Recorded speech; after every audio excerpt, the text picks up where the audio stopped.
Saya membayar 275 juta rupiah untuk pesta ulang tahun cucu saya yang ke-16. Seminggu kemudian, menantu perempuan saya mengirim pesan singkat. Dia tidak mau orang tua merusak pesta itu, jadi saya tidak diundang. Maka, malam sebelum pesta, saya membatalkan semuanya. Ketika putra saya, Arman, menelepon untuk ke-50 kalinya, akhirnya saya angkat dan berkata, "Kamu membesarkannya untuk malu terhadap keluarganya sendiri. Kalian mungkin berpikir saya hanyalah seorang wanita tua yang pahit. Tapi, izinkan saya bercerita bagaimana semua ini bermula." Kisah ini dimulai 6 bulan lalu, ketika cucu saya, Rina, dengan santai menyebutkan bahwa dia menginginkan pesta ulang tahun ke-16 yang paling spektakuler yang pernah ada. Di usia 67 tahun, saya telah belajar mengenali manipulasi dari jauh. Tetapi ketika itu datang dari darah dagingmu sendiri, mengenakan behel dan mengedipkan mata biru keluarga Williams itu. Bahkan burung tua yang tangguh seperti saya pun bisa merasakan hati saya terpelintir oleh jari-jari kecil itu. "Nenek Ayu," kata Rina, meringkuk di samping saya di sofa ruang tamu. "Semua temanku mengadakan pesta yang luar biasa. Orang tua Madison menyewa seluruh klub pedesaan. Sophia mengadakan pesta tema musim dingin dengan mesin salju sungguhan. Saya seharusnya sudah menduga ketika Rinas ibu, Siti, tiba-tiba muncul dari dapur membawakan teh yang tidak pernah dia tawarkan sebelumnya. "Rina, jangan ganggu nenekmu dengan pembicaraan pesta," kata Siti dengan manis, meletakkan cangkir dengan ketelitian hati-hati yang menunjukkan perhitungan. Tetapi Rina terus mendesak. "Aku hanya ingin sesuatu yang istimewa, sesuatu yang menunjukkan betapa berharganya keluarga kita bagi satu sama lain."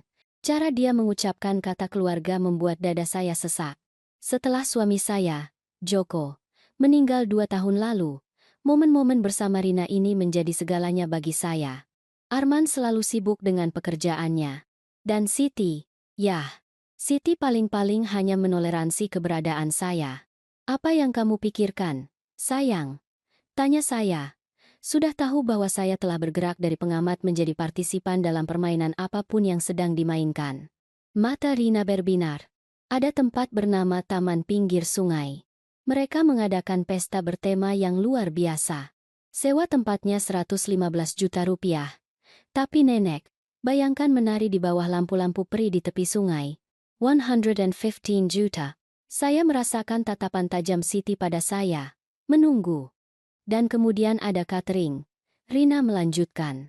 Giuseppes menyajikan hidangan Italia yang luar biasa. Semua orang bilang mereka yang terbaik. "Berapa biaya semua ini?" tanya saya hati-hati. Rina menggigit bibirnya. "Mungkin 275 juta. Aku tahu itu terdengar banyak. Tapi nenek, ini ulang tahunku yang ke-16. Itu hanya terjadi sekali. 275 juta rupiah. Uang pensiun saya dan Joko memang membuat saya nyaman. Tetapi 275 juta rupiah adalah uang yang sangat serius." Namun, melihat wajah Rina yang penuh harap, saya merasa goyah. "Biar nenek pikirkan," kata saya. Saat itulah Siti mengambil langkahnya. "Ayu, sungguh murah hati nenek bahkan mempertimbangkannya." Aku bilang pada Rina dia bermimpi terlalu besar. Tetapi nenek selalu menjadi nenek yang mewujudkan mimpi. Bujukan itu terasa manis sekali. Tetapi ada sesuatu dalam nadanya yang mengganggu saya. Ada ketegasan di balik lembutan itu. Seolah-olah dia sedang membaca dari sebuah naskah. 3 hari kemudian, Rina menelepon sambil menangis. "Mama Madison bilang aku tidak bisa bersaing dengan pestanya jika aku hanya mengadakan pesta barbeku halaman belakang. Nenek, tolong, aku akan dipermalukan." Malam itu, saya menulis cek pertama. Arman adalah satu-satunya anak saya. Ketika ayahnya meninggalkan kami saat dia berusia 12 tahun, hanya Arman dan saya melawan dunia. Saya bekerja double shift di rumah sakit, mengumpulkan biaya kuliah, dan melihatnya tumbuh menjadi pria yang saya banggakan. Dia menjadi insinyur, menikahi Siti ketika dia berusia 35 tahun, dan memberi saya cucu perempuan yang selalu saya impikan. Siti berasal dari keluarga berada, uang lama Jakarta Selatan, jenis yang datang dengan dana perwalian dan rumah musim panas di puncak. Ketika Arman pertama kali membawanya pulang 7 tahun lalu, dia cukup sopan, Tetapi saya selalu merasa sedang dievaluasi alih-alih disambut. Dia memang istimewa, kata Arman setiap kali saya menyebutkan merasa tidak nyaman di sekitar Siti. Beri dia waktu. 7 tahun kemudian, saya masih diberi waktu, tetapi Rina berbeda. Sejak dia lahir, dia adalah milik saya sama seperti milik mereka. Sementara Siti fokus pada bisnis desain interiornya dan Arman bekerja 60 jam seminggu, sayalah yang mengajari Rina membuat kue, membawanya ke museum, mendengarkan drama sekolah menengahnya atau begitulah yang saya pikir. Setelah saya menulis cek pertama untuk tempat acara, permintaan mulai berdatangan. Dekorasi desainer dari butik di Jakarta Pusat, seorang DJ yang tampaknya memutar musik untuk pesta selebriti, seorang fotografer yang mengenakan biaya per jam lebih banyak daripada yang biasa saya hasilkan dalam seminggu. Nenek, semua orang akan mengambil gambar. Rina menjelaskan selama salah satu perjalanan belanja kami, fotografer yang membuat semua perbedaan. Lihat foto-foto Madison dari pestanya. Dia menunjukkan kepada saya gambar di ponselnya tentang pesta yang lebih mirip pemutaran perdana film daripada perayaan ulang tahun remaja. Ini indah, sayang. Tapi nenek, aku tahu ini mahal. Tapi pikirkanlah, gambar-gambar ini akan abadi. Ketika aku tua sepertimu, aku akan menunjukkannya kepada cucu-cucuku, tua sepertiku. Frasa itu menyengat lebih dari yang seharusnya. Setiap kali saya ragu, Siti akan muncul dengan komentar yang tepat. Ayu, kamu tahu bagaimana gadis remaja. Citra adalah segalanya di usia ini. Kami ingin Rina merasa percaya diri dan bangga. Pada bulan ketiga, saya sudah menulis cek total 200 juta rupiah. Pada bulan kelima, kami mencapai 270 juta rupiah. Dan di sepanjang semua itu, saya merasakan kegelisahan yang tumbuh yang tidak bisa saya sebutkan namanya. Sesuatu tentang cara mata Siti bersinar ketika saya mengeluarkan buku cek saya. Sesuatu tentang bagaimana permintaan Rina selalu datang dengan penawaran harga terperinci yang sudah diteliti. Sesuatu tentang bagaimana tidak ada satupun dari mereka yang pernah bertanya apakah saya benar-benar mampu membayar semua ini. Tetapi mereka adalah keluarga, dan keluarga saling mendukung, bukan? Pukulan terakhir seharusnya terjadi ketika Siti menyarankan agar saya juga menanggung biaya perjalanan belanja gaun Rina ke butik di pusat kota Jakarta. Gaun itu benar-benar inti dari keseluruhan acara. Kata Siti, sudah membuka situs web butik itu. Rina menemukan gaun yang sempurna, tetapi harganya 35 juta rupiah. 35 juta rupiah untuk gaun yang akan dikenakan remaja berusia 16 tahun hanya sekali. Itu tampaknya berlebihan. Kata saya hati-hati. Nenek, suara Rina mengambil nada terluka yang telah saya pelajari untuk takuti. Ini hari istimewaku. Saya menulis cek itu. Pagi setelahnya, saya duduk di dapur saya melihat saldo bank saya, bertanya-tanya kapan tepatnya saya kehilangan kendali atas situasi ini. Dan yang lebih penting, mengapa saya merasa seperti orang asing di keluarga saya sendiri? Pesan singkat itu tiba pada suatu pagi hari Selasa saat saya sedang minum kopi dan meninjau detail pesta terakhir. Setelah 275 juta rupiah, semuanya sudah diatur untuk ulang tahun Rina pada hari Sabtu. Pesan itu dari Siti. Hai, Ayu. Rina sudah memikirkannya, dan dia menyadari dia ingin pestanya lebih menjadi acara anak muda. Dia tidak ingin anggota keluarga yang lebih tua ada di sana karena itu mungkin membuat teman-temannya tidak nyaman. Semoga nenek mengerti. Keluarga akan merayakan secara terpisah dengan nenek lain kali. Saya membacanya 2 kali. Tentu, saya salah paham. Anggota keluarga yang lebih tua. Seolah-olah saya adalah peninggalan kuno yang mungkin mempermalukan putri kecil yang berharga itu di pesta yang baru saja saya danai hampir 275 juta rupiah. Saya segera menelepon Arman. Bu, hei, ada apa? Suaranya memiliki kualitas terganggu yang berarti dia mungkin sedang memeriksa email sambil berbicara dengan saya. Arman, Siti baru saja mencabut undangan saya ke pesta Rina. Diam. Kemudian, apa maksud ibu? Mencabut undangan? Saya membacakan pesan singkat itu kata demi kata kepadanya. Hedalahi. Bu, saya yakin ada kesalahpahaman. Siti tidak mungkin. Dia mungkin. Dan dia melakukannya. Arman, saya telah membayar semuanya. Tempat, catering, dekorasi, fotografer, Hampir 275 juta rupiah. Atau 275 juta. Suaranya menajam. Bu, saya tidak tahu sebanyak itu. Siti bilang ibu ingin menyumbang. Menyumbang. Seolah-olah saya menawarkan untuk membawa kue ke pesta potluck. Arman, saya minta kamu mengatasi ini dengan istrimu. Tentu saja. Biar saya bicara dengan Siti dan Rina. Saya yakin kita bisa menyelesaikan ini. Tetapi jauh di lubuk hati, saya sudah tahu kami tidak bisa. Anda tidak sengaja mengirim pesan sekejam itu. Anda tidak dengan santai mencabut undangan orang yang membayar seluruh acara kecuali Anda memang tidak pernah menginginkannya di sana sejak awal. Sore itu, saya melakukan sesuatu yang seharusnya sudah saya lakukan berbulan-bulan lalu. Saya mulai menelepon. Pertama, saya menelepon taman pinggir sungai. Nyonya Williams, kata koordinator acara itu dengan hangat, semuanya sudah diatur untuk hari Sabtu. Pembayaran terakhir sudah diselesaikan pagi ini. Tentang itu, kata saya perlu tahu tentang kebijakan pembatalan Anda. Ada jeda. Ya, untuk acara yang sedekat ini dengan tanggalnya, kami biasanya membutuhkan pembayaran penuh. Namun, jika ada keadaan darurat yang tulus, selanjutnya saya menelepon Giuseppe Catering. Nyonya Williams, kami sangat antusias untuk pesta Rina. Hidangan Italia akan luar biasa. Apa yang akan terjadi jika saya perlu membatalkan? Suara catering menjadi hati-hati. Membatalkan. Bu, acaranya 4 hari lagi. Kami sudah membeli bahan-bahan, menugaskan staf.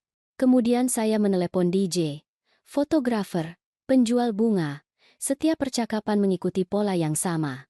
Ya, semuanya dikonfirmasi. Ya, mereka sudah dibayar penuh. Dan ya, membatalkan sekarang akan rumit dan mahal. Tapi inilah hal tentang menjadi 67 tahun dan telah melewati kematian suami, puluhan tahun bekerja di bidang kesehatan, dan membesarkan seorang putra sebagai single mother. Anda belajar bahwa terkadang pilihan yang paling mahal pun tetap pilihan yang tepat. Pukul 5 sore, saya memiliki pemahaman lengkap tentang apa yang saya hadapi. Dan yang lebih penting, saya punya rencana. Rina menelepon malam itu. Suaranya cerah secara artifisial. Nenek, apakah nenek sangat antusias untuk hari Sabtu? Aku tidak sabar nenek melihat bagaimana semuanya akan berjalan. Apakah kamu antusias saya melihatnya, Rina? Karena ibumu tampaknya berpikir saya tidak akan hadir. Suaranya goyah. Oh, itu. Nenek, jangan marah. Hanya saja, teman-temanku pikir pesta keluarga itu agak, canggung. Saya mengerti. Dan siapa yang membayar pesta yang terlalu canggung bagi keluarga ini? Diam. Rina. Jawab saya. Nenek yang melakukannya. Nenek. Tetapi nenek ingin melakukan sesuatu yang istimewa untukku. Saya ingin merayakan bersamamu. Sayang. Ada bedanya. Lebih banyak keheningan. Rina. Izinkan saya bertanya sesuatu. Jika saya tidak membayar semua ini, apakah kamu masih menginginkan saya di sana? Jeda terlama yang pernah ada. Ketika dia akhirnya menjawab, suaranya kecil. Nenek, itu tidak adil. Tapi itu adil. Itu adalah satu-satunya pertanyaan adil dalam seluruh kekacauan ini. Hari Rabu membawa bala bantuan berupa Arman yang tiba di rumah saya tanpa pemberitahuan. Tampak seperti dia lebih suka berada di tempat lain. Bu, kita perlu bicara.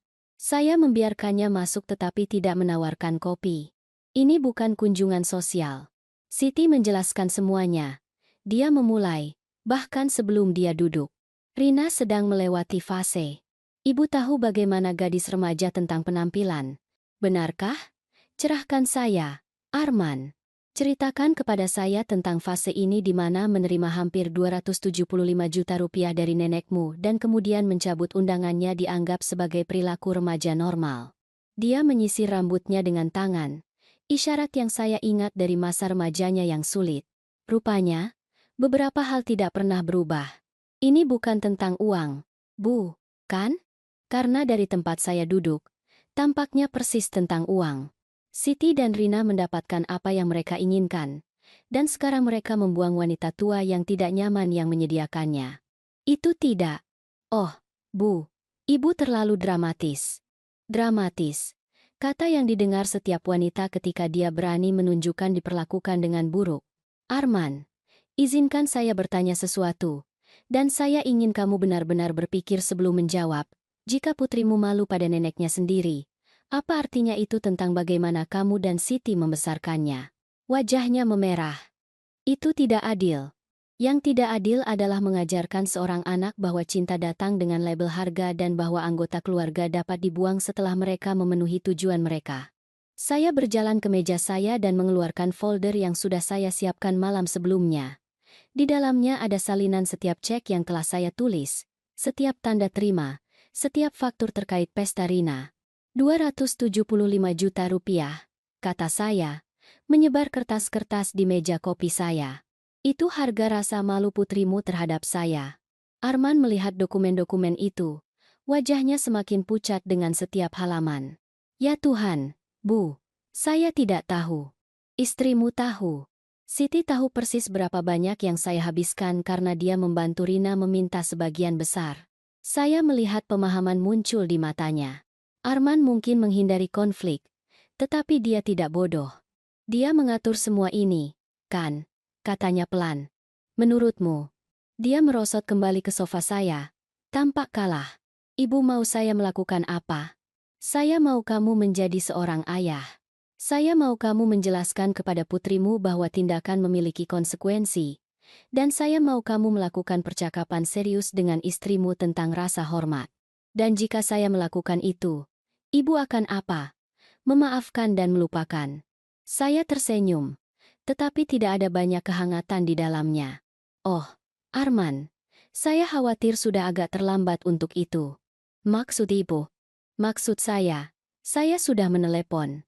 Ternyata ketika Anda membayar sesuatu sepenuhnya, Anda memiliki otoritas tertentu. Wajahnya memutih. Bu, apa yang ibu lakukan? Belum ada. Tapi saya punya waktu sampai besok malam untuk membuat beberapa keputusan akhir tentang acara hari Sabtu. Ibu tidak akan apa? Melaksanakan hak saya untuk membatalkan layanan yang telah saya bayar. Memutuskan untuk tidak mendanai pesta yang tidak saya izinkan untuk hadiri. Arman berdiri tiba-tiba. Bu, ibu tidak bisa menghukum Rina karena ibu marah pada Siti. Saya tidak menghukum siapapun. Sayang. Saya hanya menerapkan logika yang sama yang digunakan Rina dan Siti. Jika saya terlalu memalukan untuk menghadiri pesta, saya mungkin terlalu memalukan untuk membayarnya juga. Tapi semua temannya sudah menunggu. Benarkah? Atau apakah mereka mengharapkan pesta yang didanai oleh nenek yang rupanya sangat memalukan sehingga dia tidak bisa terlihat di depan umum? Arman mulai mondar-mandir. Kebiasaan lama lainnya dari masa remajanya. Bu, tolong, datang saja ke pesta. Kami akan menyelesaikan semuanya nanti. Arman, kamu dengar dirimu sendiri. Kamu meminta saya membayar 275 juta rupiah untuk hak istimewa ditoleransi oleh keluarga saya sendiri. Dia berhenti mondar-mandir dan menatap saya dengan sesuatu yang mungkin adalah rasa hormat bercampur dengan rasa takut. Apa yang diperlukan bagi ibu untuk membiarkan pesta itu terjadi? Saya mempertimbangkan ini dengan hati-hati. Bukan karena saya berencana untuk bernegosiasi, tetapi karena saya ingin Arman memahami persis apa yang telah dihabiskan istri dan putrinya untuk keluarga kami. Dibutuhkan Rina menelepon saya sendiri, bukan mengirim pesan singkat, menelepon, dan meminta maaf dengan tulus karena memperlakukan saya seperti ATM berjalan. Dibutuhkan Siti mengakui apa yang telah dia lakukan dan mengambil tanggung jawab. Dan dibutuhkan kamu, Arman, berjanji kepada saya bahwa manipulasi semacam ini tidak akan pernah terjadi lagi. Itu tampaknya masuk akal. Benarkah? Kalau begitu, wujudkanlah. Dia pergi, berjanji untuk memperbaiki semuanya. Tetapi saya sudah memutuskan bahwa beberapa hal tidak bisa diperbaiki. Hari Kamis berlalu tanpa satupun panggilan telepon. Jumat pagi membawa pesan singkat grup kepada saya, Arman, dan Siti. Tidak sabar untuk besok. Akan menjadi hari terbaik yang pernah ada. Cinta kalian semua. Dari Rina, seolah-olah tidak ada yang terjadi. Seolah-olah minggu terakhir rasa sakit dan manipulasi dapat dihapus dengan emoji hati. Saya membalas pesan singkat grup itu. Selamat bersenang-senang, sayang. Siti segera mengirim pesan singkat pribadi kepada saya. Ayu, terima kasih sudah mengerti. Kami pasti akan mengambil banyak gambar untuk nenek. Gambar. Dia ingin saya berterima kasih atas gambar pesta yang telah saya danai, tetapi tidak diizinkan untuk hadiri. Siang hari, Arman menelepon. Bu, Rina benar-benar antusias. Mungkin kita bisa membiarkan saja masalah ini berlalu. Bagaimana mereka bisa, Arman? Yah, emosional, dramatis. Mereka tidak selalu memikirkan segalanya. Dan bagaimana dengan wanita berusia 38 tahun yang menikah dengan putra saya? Apakah mereka juga emosional dan dramatis dan dibebaskan dari memikirkan segalanya? Diam. Arman, apakah Rina sudah menelepon untuk meminta maaf? Dia sangat sibuk dengan persiapan pesta. Bukan itu yang saya tanyakan. Tidak. Dia belum menelepon. Apakah Siti mengakui apa yang telah dia lakukan? Jeda lagi. Bu. Siti merasa ibu membuat ini menjadi masalah yang lebih besar daripada yang seharusnya. Saya mengerti.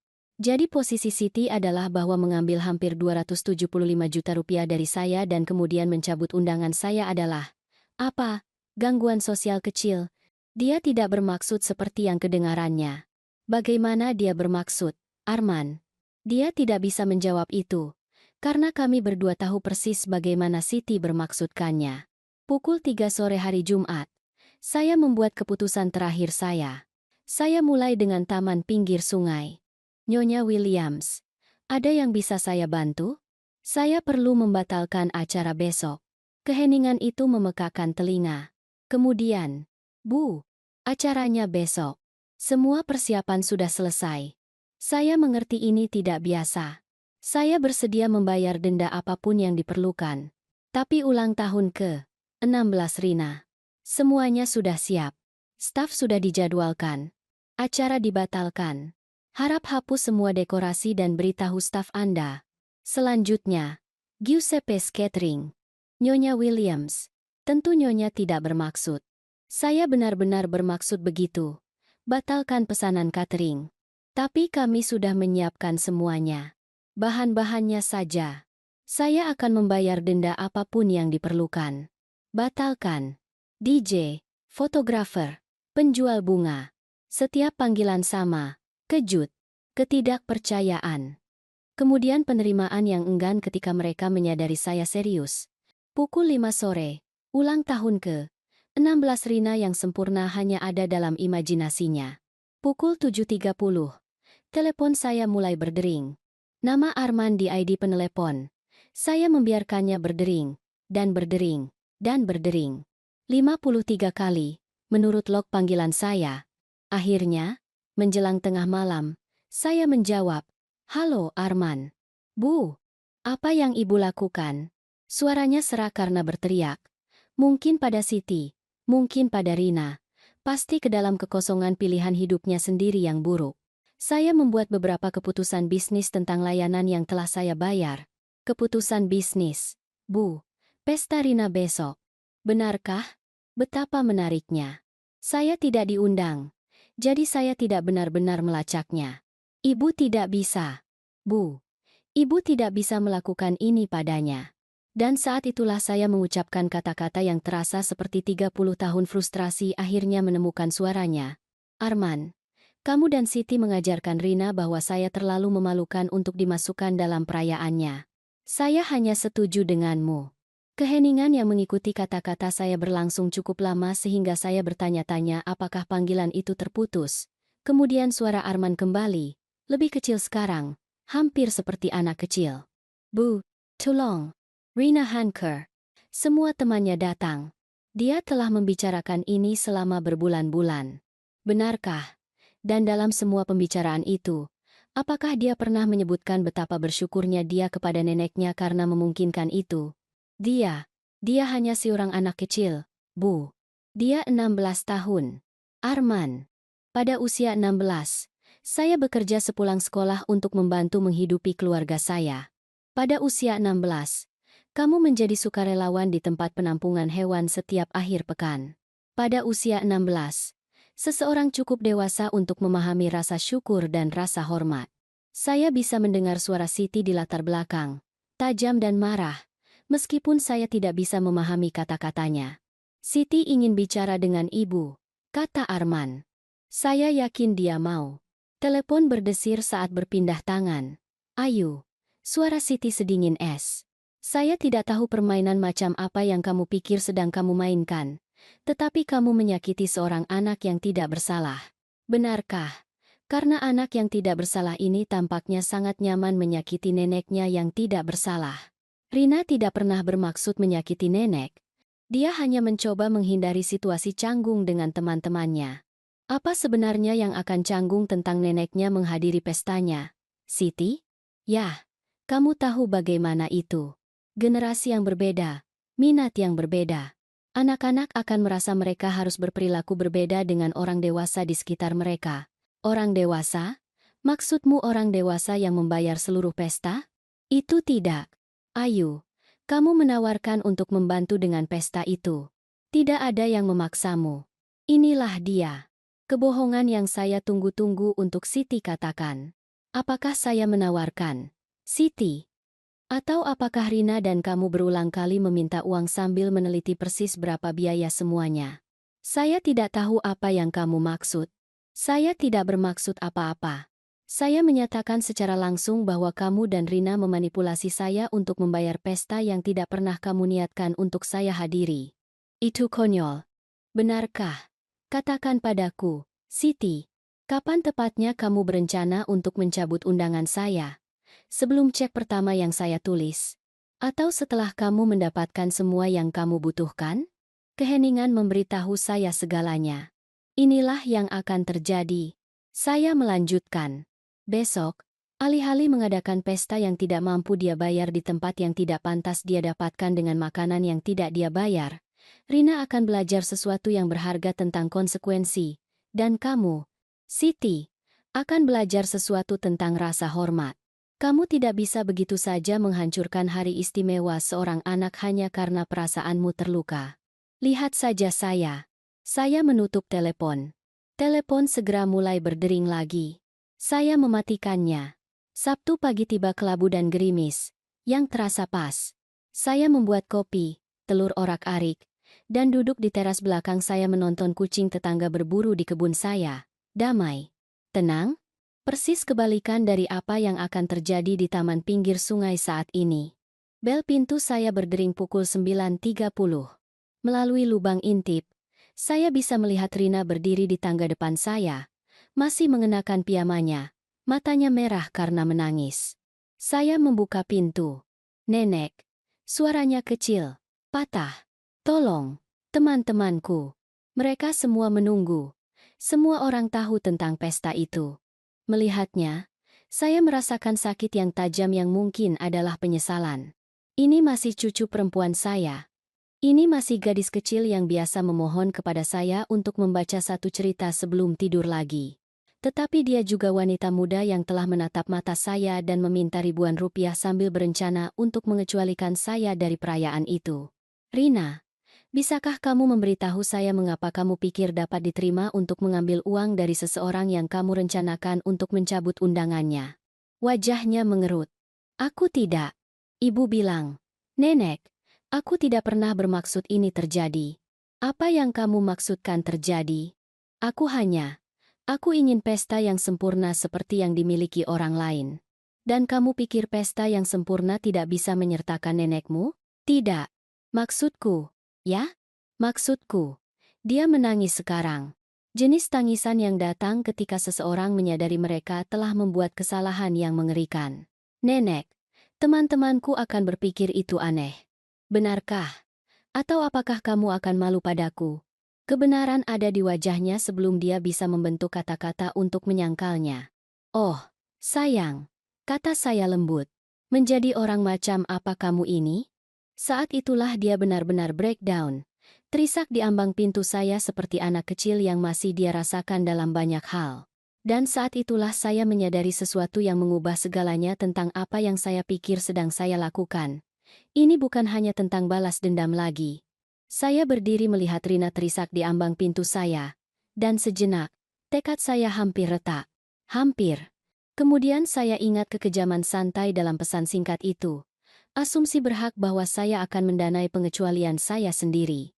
Masuklah. Sayang. Dia mengikuti saya ke dapur, di mana saya menuangkan jus jeruk untuknya dan meletakkan tisu. Sungguh menakjubkan bagaimana kita kembali ke kenyamanan masa kanak-kanak di saat krisis. Nenek, tolong. Tidak bisakah nenek membatalkan perbaikan semuanya? Memperbaiki apa? Tepatnya? Pesta itu. Telepon semua orang kembali. Katakan pada mereka itu adalah kesalahan. Saya duduk di seberangnya di meja dapur kecil saya. Rina, apakah kamu mengerti apa yang kamu dan ibumu lakukan padaku? Kami melukai perasaan nenek, dan aku minta maaf. Aku benar-benar minta maaf. Ini lebih dalam daripada perasaan yang terluka. Sayang, kamu mengajarkan saya sesuatu tentang bagaimana kamu melihat saya, tentang bagaimana saya cocok dalam hidupmu. Dia menyeka hidungnya dengan tisu. Itu tidak. Aku mencintai nenek. Nenek, benarkah? Atau apakah kamu mencintai apa yang bisa saya lakukan untukmu? Pertanyaan itu menggantung di antara kami seperti tantangan. Itu tidak adil. Rina, kapan terakhir kali kamu menelepon saya hanya untuk bicara? Bukan untuk meminta sesuatu? Bukan karena orang tuamu memaksamu, tetapi karena kamu ingin mendengar suara saya. Dia membuka mulutnya, lalu menutupnya. Kapan terakhir kali kamu bertanya tentang hidup saya? Bagaimana kabar saya sejak kakek Joko meninggal? Apakah saya kesepian? Apa yang saya lakukan sepanjang hari? Wajahnya memerah sekarang. Jenis merah yang datang dengan kesadaran diri yang tidak nyaman. Aku, nenek, aku sibuk dengan sekolah dan teman-teman. Dan aku tahu kamu sibuk. Tapi Rina, hubungan bukanlah jalan satu arah. Selama 6 bulan, kamu dan ibumu telah memperlakukan saya seperti rekening bank berjalan. Ibu bilang nenek ingin membantu. Saya memang ingin membantu, tetapi saya juga ingin menjadi bagian dari perayaanmu. Saya ingin melihat kamu meniup lilin dan menari dengan teman-temanmu. Saya ingin mengambil gambar dan mempermalukan kamu dengan menangis karena cucu perempuan saya tumbuh begitu indah. Air mata Rina mulai lagi. Nenek, aku tidak berpikir. Tidak, kamu tidak berpikir. Kamu berpikir tentang apa yang kamu inginkan dan bagaimana mendapatkannya. Kamu tidak berpikir tentang bagaimana rasanya dibuang setelah saya memenuhi tujuan saya. Aku bisa memperbaiki ini. Aku akan memberitahu semua orang pesta itu kembali. Aku akan memberitahu ibu dia salah. Rina, para vendor telah dibatalkan. Deposit hilang, tetapi yang lebih penting, sesuatu di antara kita pecah minggu ini, dan itu tidak bisa diperbaiki dengan permintaan maaf. Maksud nenek. Saya meraih meja dan meraih tangannya. Maksud saya, kamu perlu memutuskan ingin menjadi siapa. Sayang, jenis orang yang memanfaatkan orang atau jenis yang menghargai mereka. Aku menghargai nenek. Kalau begitu buktikan. Sebelum dia bisa bertanya bagaimana, bel pintu saya berdering lagi, melalui lubang intip. Siti, tampak seperti dia berpakaian dalam badai. Saya membuka pintu. Di mana dia? Siti menuntut, mendorong melewati saya. Rina, masuk ke mobil sekarang. Bu, aku sedang berbicara dengan nenek. Kamu memanipulasi nenekmu sama seperti dia memanipulasi kita. Saya benar-benar tertawa. Saya minta maaf. Apa yang saya manipulasi untuk kamu lakukan, Siti? Kamu membuat kami berpikir kamu ingin membantu dengan pesta itu. Saya memang ingin membantu. Saya juga ingin hadir. Itu tidak pernah dibahas karena kamu tidak pernah berniat untuk menyertakan saya. Rina melihat di antara kami. Pemahaman muncul di wajahnya. Bu, kata Rina perlahan. Apakah ibu selalu berencana untuk mencabut undangan nenek? Jeda Siti sudah cukup sebagai jawaban. Wajah Siti melewati beberapa ekspresi sebelum menetap pada kemarahan defensif. Rina, kamu bilang kamu ingin pesta hanya untuk teman-temanmu. Aku bilang aku ingin pesta yang keren. Aku tidak pernah bilang nenek tidak boleh datang. Ibu bilang ibu akan malu jika terasa terlalu banyak seperti pertemuan keluarga. Aku bilang aku ingin itu terasa istimewa. Itu tidak berarti nenek tidak boleh ada di sana. Saya menyaksikan pertukaran ini dengan ketertarikan. Siti terpojok sekarang, terjebak di antara kebohongannya kepada Rina dan kebohongannya kepada saya. Siti, kata saya pelan. Apakah kamu berencana untuk mencabut undangan saya sejak awal? Tentu saja tidak. Itu hanya. Rina berubah pikiran tentang apa yang dia inginkan. Rina berdiri tiba-tiba. Bu, berhenti berbohong. Rina, jangan dramatis. Aku tidak bersikap dramatis. Ibu memberitahuku berminggu-minggu yang lalu bahwa nenek mungkin akan merasa tidak pada tempatnya dengan semua temanku di sana. Ibu bilang akan lebih baik jika kita merayakan dengan keluarga secara terpisah. Wajah Siti memutih. Ibu meyakinkanku bahwa itu akan canggung bagi semua orang. Rina melanjutkan. Suaranya semakin kuat. Tetapi ibu tidak pernah mengatakan apapun tentang nenek membayar semuanya. Rina, nenekmu menawarkan. Dia menawarkan karena ibu dan aku memintanya. Berulang kali. Saya merasakan gelombang sesuatu yang mungkin adalah kebanggaan. Rina akhirnya melihat manipulasi itu dengan jelas. Dan sekarang semua temanku tahu tentang pesta itu. Dan tidak ada yang terjadi dan semua orang akan berpikir aku pembohong. Rina melanjutkan, air mata mulai lagi. Sayang, kata saya lembut. Menurutmu apa yang lebih penting? Apa yang teman-temanmu pikirkan atau menjadi orang macam apa kamu ini? Aku tidak tahu. Dia meratap. Aku hanya ingin pesta yang sempurna. Rina, kata Siti tajam, berhenti membuat ini lebih besar dari yang seharusnya. Nenekmu bersikap pendendam karena perasaannya terluka. Kata itu, pendendam, seolah-olah membela diri saya entah bagaimana salah.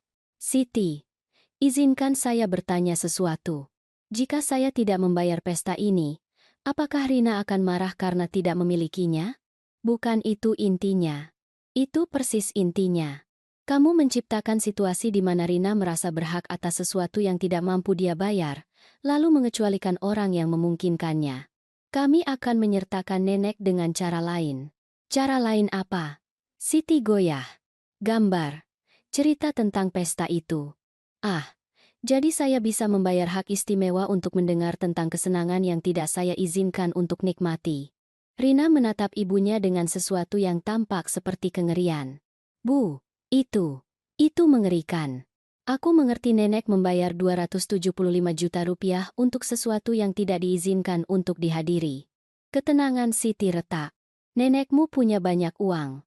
Ini tidak seperti ini adalah kesulitan baginya. Itu menghentikan saya tiba-tiba. Permisi? Yah, Joko meninggalkanmu sangat nyaman. Ini tidak seperti kamu memiliki hal lain untuk dibelanjakan uang. Keberanian itu menakjubkan. Dalam pikiran Siti, uang saya tidak benar-benar milik saya karena saya tidak memiliki jenis pengeluaran yang tepat.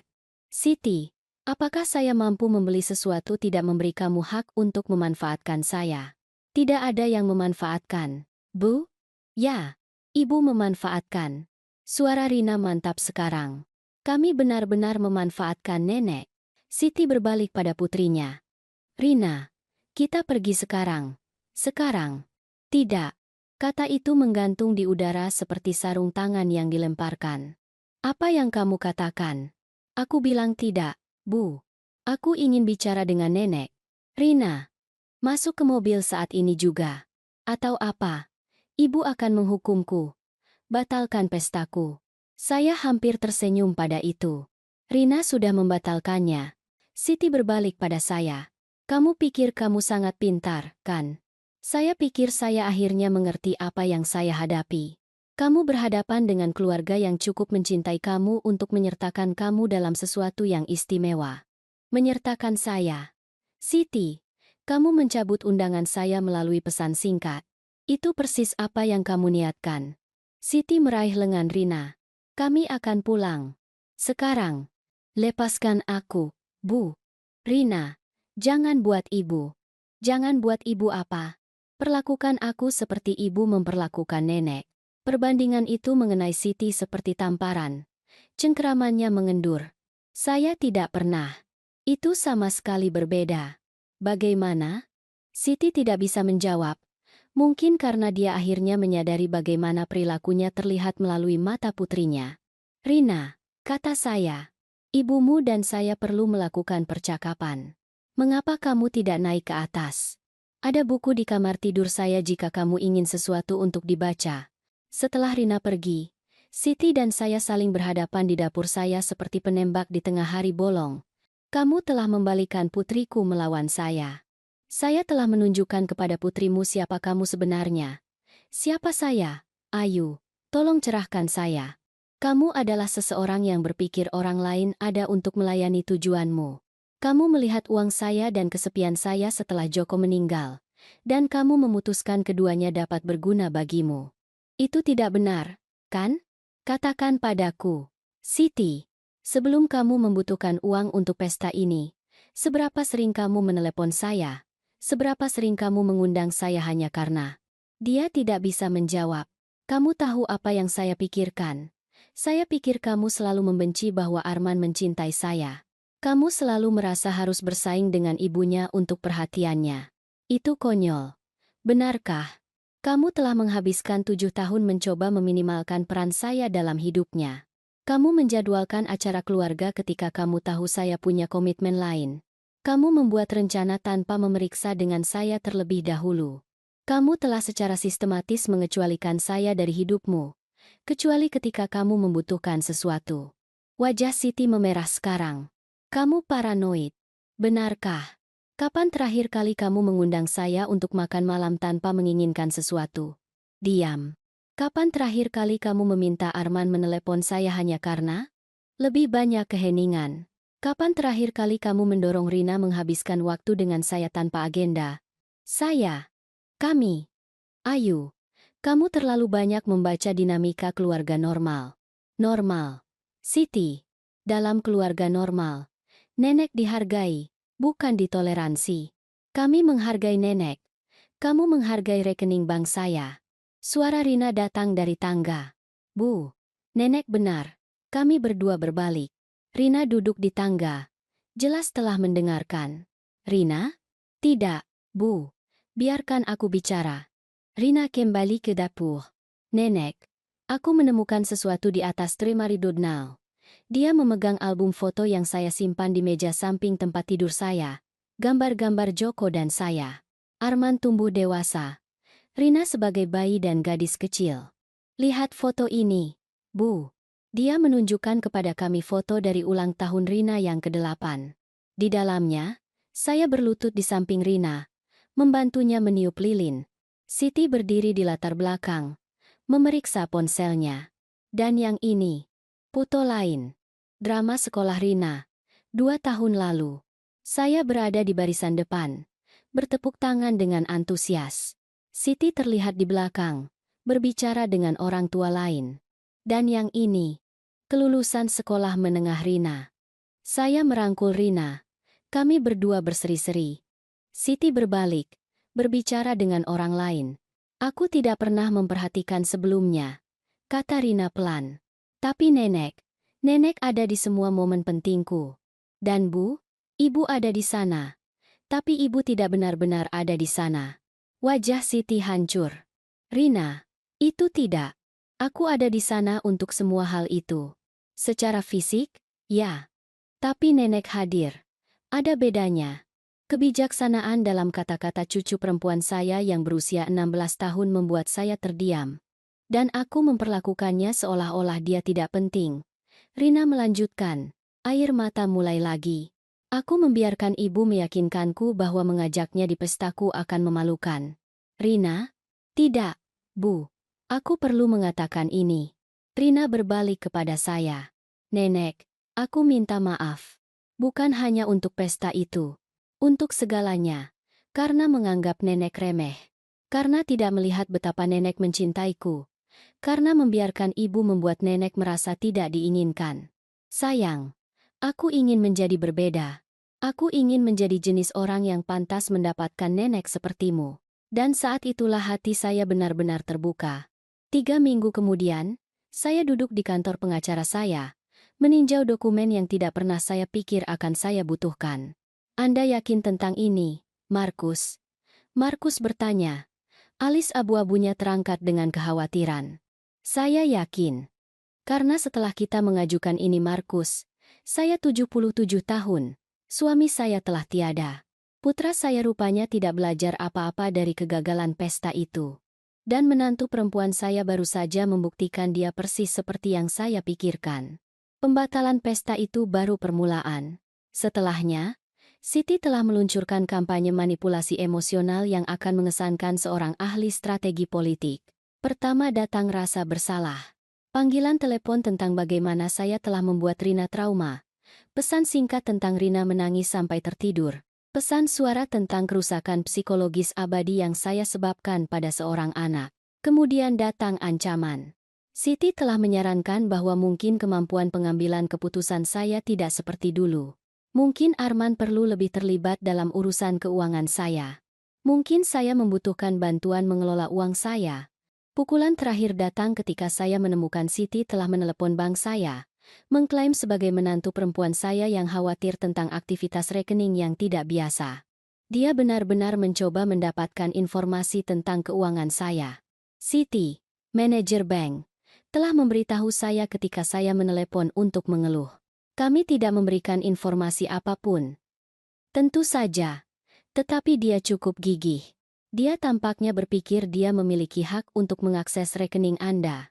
Saat itulah saya menelepon Markus. Struktur perwalian yang Anda usulkan cukup rumit, kata Markus sekarang, meninjau surat-surat itu. Anda yakin tidak ingin membahas ini dengan Arman terlebih dahulu? Arman memiliki 3 minggu untuk melakukan percakapan dewasa dengan istrinya tentang batasan dan rasa hormat. Sebaliknya, Siti telah menggandakan perilakunya. Apa sebenarnya yang terjadi? Saya mengeluarkan ponsel saya dan menunjukkan kepadanya pesan singkat itu. Dari Siti. Ayu. Kita perlu bicara tentang meningkatnya isolasi dan perilaku tidak menentu nenek. Arman khawatir. Dari Siti. Tanggapan pendendam nenek terhadap kesalahpahaman sederhana menunjukkan beberapa perubahan yang mengkhawatirkan dalam kepribadian nenek. Dari Siti. Kami pikir mungkin sudah waktunya untuk mempertimbangkan apakah nenek harus membuat keputusan keuangan besar sendirian. Markus bersiul pelan. Dia mempertanyakan kompetensi mental Anda. Dia membuat narasi di mana saya adalah wanita tua yang tidak stabil yang membutuhkan keluarganya untuk melindunginya dari dirinya sendiri. Dan Arman. Arman terjebak di tengah. Mencoba membuat semua orang senang. Yang berarti dia secara efektif memungkinkan perilaku Siti. Markus meletakkan dokumen-dokumen itu. Ayu, apa yang Anda usulkan akan melindungi aset Anda, tetapi juga akan menciptakan konflik keluarga yang signifikan. Konflik keluarga sudah ada. Saya hanya menolak untuk berpura-pura tidak ada. Jelaskan kepada saya sekali lagi. Saya menarik napas dalam-dalam. Perwalian mendapatkan semuanya. Rumah, investasi, uang asuransi jiwa Joko, semuanya. Rina mendapatkan dana pendidikan yang tidak bisa disentuh Siti. Arman mendapatkan warisan sederhana ketika saya meninggal. Tetapi hanya jika dia mempertahankan hubungan yang penuh hormat dengan saya. Dan jika dia tidak, bagiannya diberikan kepada badan amal. Itu insentif yang kuat untuk perilaku yang baik. Itu juga ujian. Jika Arman memilih manipulasi Siti daripada kesejahteraan ibunya, maka dia bukan putra yang saya besarkan, dan dia tidak pantas mendapatkan warisan Joko. Markus mengangguk perlahan. Dan perubahan segera? Rumah saya dipindahkan ke perwalian besok. Semua rekening saya direstrukturisasi. Siti akan bangun Senin pagi untuk menemukan bahwa akses keuangannya kepada saya telah sepenuhnya dihilangkan. Dia akan marah. Dia akan menjadi persis seperti dia selalu. Satu-satunya perbedaan adalah sekarang dia tidak akan bisa bersembunyi di balik kekhawatiran palsu dan manipulasi. Dan Rina, saya tersenyum untuk pertama kalinya dalam beberapa minggu. Rina telah menelepon saya setiap hari sejak insiden pesta itu.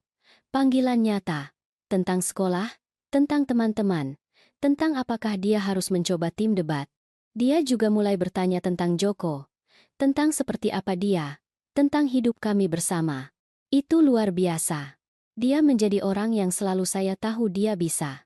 Terkadang orang perlu melihat konsekuensi dari pilihan mereka sebelum mereka bisa berubah. Markus mengumpulkan surat-surat itu. Saya akan menyiapkan semuanya pada hari Senin. Bagus, Ayu. Setelah ini selesai, tidak ada jalan kembali. Markus, saya belum benar-benar bahagia di keluarga saya sendiri selama bertahun-tahun. Mereka membuat saya merasa seperti beban, kewajiban, pengingat yang tidak nyaman akan tugas mereka. Satu-satunya orang yang memperlakukan saya seperti saya penting adalah cucu perempuan saya, dan dia harus belajar itu dengan melihat saya membela diri. Dan jika Arman memilih Siti daripada membangun kembali hubungannya dengan saya, maka saya akan tahu di mana saya berdiri. Dan saya bisa berhenti berpura-pura sebaliknya. Malam itu, Rina menelepon. Nenek, apakah nenek benar-benar akan mengubah surat wasiat nenek? Kata-kata menyebar cepat dalam keluarga. Bagaimana kamu mendengar tentang itu? Ibu berteriak tentang itu kepada ayah. Sesuatu tentang manipulasi keuangan dan nenek kehilangan akal. Menurutmu, sayang, aku pikir ibu takut karena dia tidak bisa mengendalikan nenek lagi. 6 bulan setelah ulang tahun ke-16 yang tidak pernah terjadi, Rina lulus dari sekolah menengah sebagai valediktorian. Saya duduk di barisan depan, menangis bangga saat dia menyampaikan pidato tentang keberanian, integritas, dan orang-orang yang cukup mencintai kita untuk meminta pertanggungjawaban kita. Setelah upacara, dia menemukan saya di tengah kerumunan. Nenek, ada yang ingin aku katakan pada nenek. Apa itu? Sayang, aku sudah memikirkan tentang hari ketika nenek membatalkan pesta itu. Awalnya, aku marah dan terluka dan malu. Aku tahu kamu begitu. Tapi kemudian aku menyadari sesuatu. Nenek cukup mencintaiku untuk membiarkan aku marah pada nenek jika itu berarti mengajarkan aku sesuatu yang penting. Saya merasakan air mata mulai lagi. Apa yang kamu pelajari? Aku belajar bahwa cinta sejati bukan tentang memberi orang apa yang mereka inginkan. Ini tentang membantu mereka menjadi siapa yang seharusnya mereka menjadi. Cucu perempuan saya yang luar biasa telah memahami sesuatu yang butuh waktu 67 tahun bagi saya untuk mengetahuinya. Aku juga belajar bahwa kamu tidak bisa memperlakukan orang dengan buruk dan mengharapkan mereka untuk terus menerimanya hanya karena kamu keluarga. Itu pelajaran yang sulit. Memang. Tapi ibu juga perlu mempelajarinya. Saya melihat sekeliling resepsi kelulusan. Arman berbicara dengan orang tua lain. Tampak bangga dan bahagia.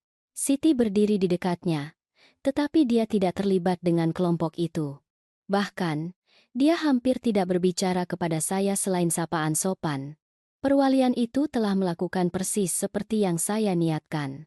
Itu menghilangkan motivasi finansial Siti untuk mempertahankan hubungan dengan saya, dan dengan demikian, mengungkapkan bahwa dia tidak pernah menginginkannya sejak awal. Nenek, boleh aku bertanya sesuatu? Apa saja? Apakah nenek pernah menyesali apa yang nenek lakukan? Saya memikirkan ini dengan hati-hati. Saya menyesal bahwa itu perlu. Saya menyesal bahwa ibumu dan saya tidak bisa menemukan cara untuk saling menghormati. Tapi saya tidak menyesal membela diri saya sendiri. Ayah bilang nenek sudah berubah. Benarkah? Nenek lebih kuat sekarang. Lebih menjadi diri nenek. Jika itu masuk akal. Itu sangat masuk akal. Selama bertahun-tahun, saya telah mengecilkan diri saya agar sesuai dengan versi mereka tentang siapa saya seharusnya. Nyaman, tidak menuntut, berterima kasih atas sisa-sisa perhatian apapun yang mereka lemparkan kepada saya. Rina, saya ingin mengatakan sesuatu yang penting. Kamu tidak perlu menerima diperlakukan dengan buruk, bukan oleh teman, bukan oleh pasangan romantis, bahkan bukan oleh keluarga. Cinta tidak mengharuskan kamu menoleransi rasa tidak hormat. Apakah itu sebabnya nenek mengubah surat wasiat nenek? Untuk melindungi diri nenek, saya mengubah surat wasiat saya untuk melindungi apa yang telah dibangun kakekmu dan saya bersama. Saya mengubahnya untuk memastikan bahwa orang-orang yang mendapat manfaat dari kerja keras hidup kami adalah orang-orang yang menghargai apa yang kami hargai. Dan jika ayah tidak melakukannya, maka dia akan membuat pilihannya, dan saya akan membuat pilihan saya. Rina memeluk saya saat itu, erat dan kencang. Nenek, aku bangga pada nenek. Aku juga bangga padamu, sayang. Saat kami berdiri di sana di aula resepsi yang ramai, saya merasakan sesuatu yang belum saya alami selama bertahun-tahun. Kedamaian lengkap dengan keputusan saya. Pesta yang tidak pernah terjadi itu telah merugikan saya 275 juta rupiah. Tetapi itu telah membelikan saya sesuatu yang tak ternilai. Pengetahuan bahwa saya bernilai lebih dari kenyamanan, lebih dari kewajiban, Lebih dari peran yang orang lain ingin saya mainkan. 6 bulan kemudian, Rina mulai kuliah dengan beasiswa penuh dan dana perwalian yang akan menutupi apapun yang tidak ditanggung beasiswa. Arman dan saya minum kopi seminggu sekali, perlahan membangun kembali hubungan kami dengan persyaratan yang menghormati kami berdua. Siti dan saya mempertahankan jarak yang sopan. Dan saya belajar bahwa terkadang hal yang paling penuh kasih yang dapat Anda lakukan adalah menolak untuk memungkinkan dorongan terburuk orang lain, bahkan ketika orang itu adalah keluarga. Bahkan ketika itu menghabiskan semua yang Anda pikir Anda inginkan. Bahkan ketika itu berarti membatalkan pesta.